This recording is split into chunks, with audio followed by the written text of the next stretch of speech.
Okay, let's dive right into this. Welcome to today's Explainer, where we're going on a really fascinating journey into the surprisingly ancient origins of our interconnected world. Now, when we hear the word globalization, most of us immediately picture, giant shipping containers, the internet, 24/7 international stock markets. But as we're going to see today, the making of our global world actually has a rich, dramatic, and incredibly long history.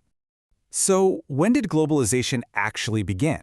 If you're like most people, you probably assume it's just an economic system that popped up over the last 50 years or so.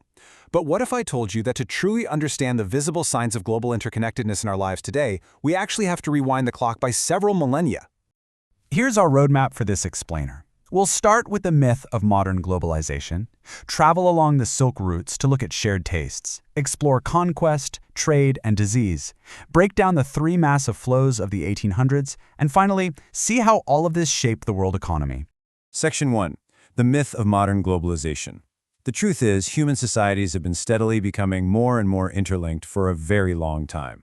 This history completely shatters the idea that long-distance exchange is just a modern invention. I mean, from ancient times, travelers, traders, priests, and pilgrims were crossing vast distances. Get this, as early as 3000 BCE, an active coastal trade linked the Indus Valley civilizations with present-day West Asia. For over a millennium, cowries, which are these seashells used as currency, found their way all the way from the Maldives to China and East Africa. And it wasn't just goods and money either. The long-distance spread of disease-carrying germs can actually be traced as far back as the 7th century. By the 13th century, biological exchange was an unmistakable link between distant populations.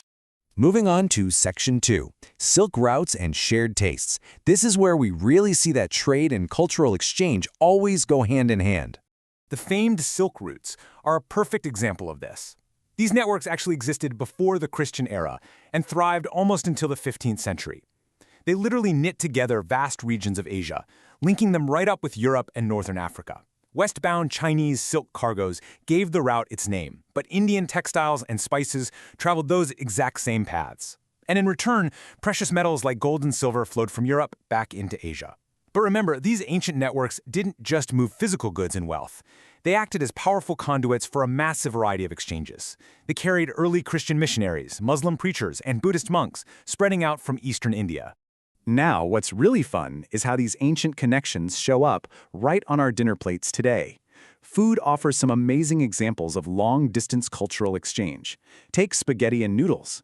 It's widely believed that noodles traveled west from China to eventually become spaghetti.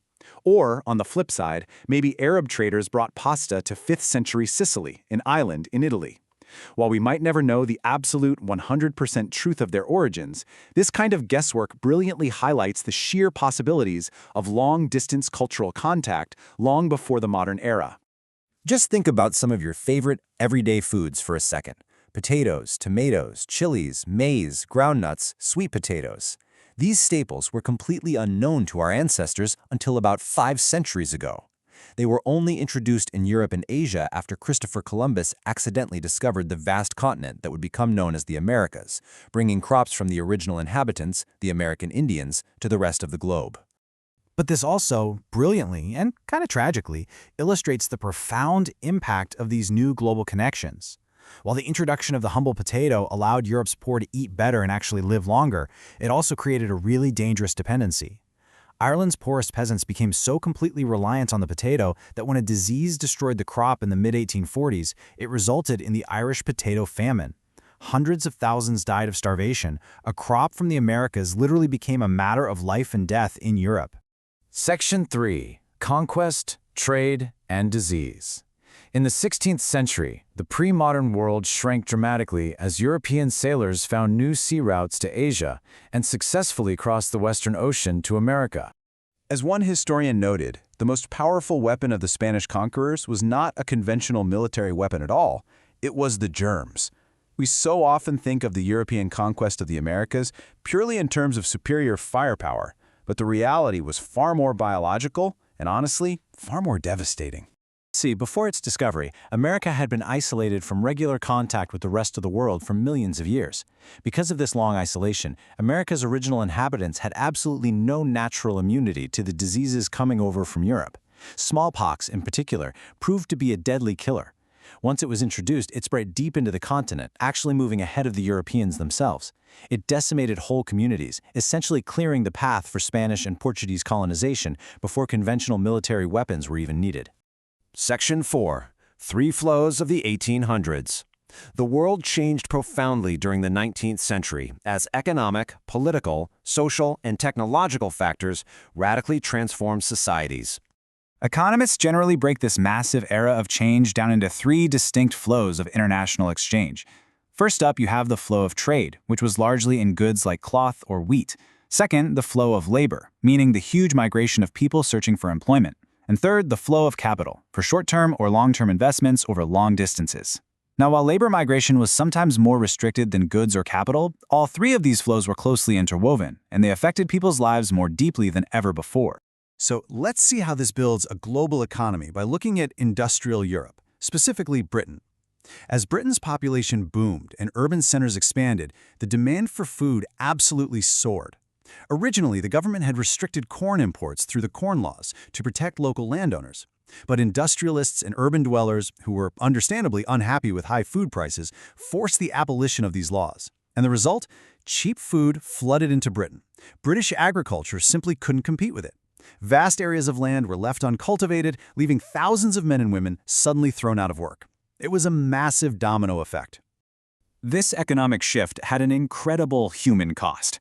Those thousands of unemployed agricultural workers had to go somewhere, right?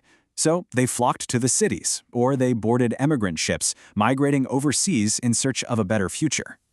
To really put this human cost into perspective, 50 million. Nearly 50 million people emigrated from Europe to America and Australia in the 19th century alone. The demand for labor in these places was incredibly high, and the shifting economies back in Europe provided the desperate workforce. And globally, the number is even more staggering, 150 million.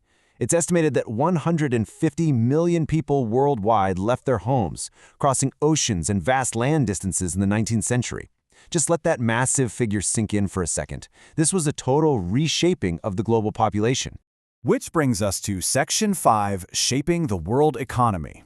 By 1890, these three massive flows of trade, labor, and capital culminated in a truly global agricultural economy. This new reality required unbelievable infrastructure.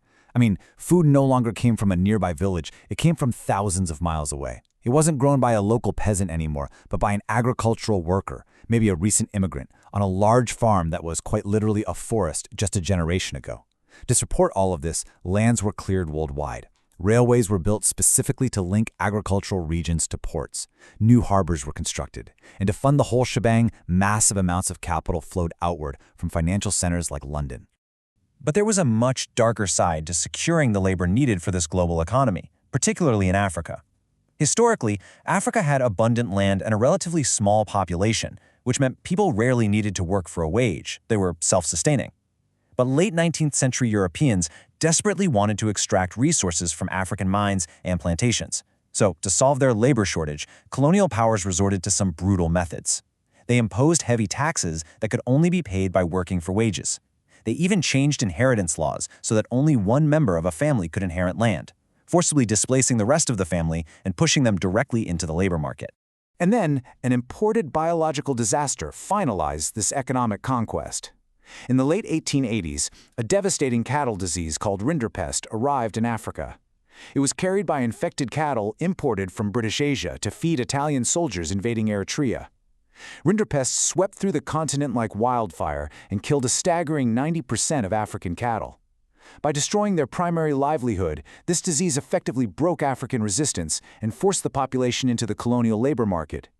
It terrifyingly mirrors the earlier biological tragedies we saw with smallpox in the Americas. Which brings me to a question I want to leave you with today.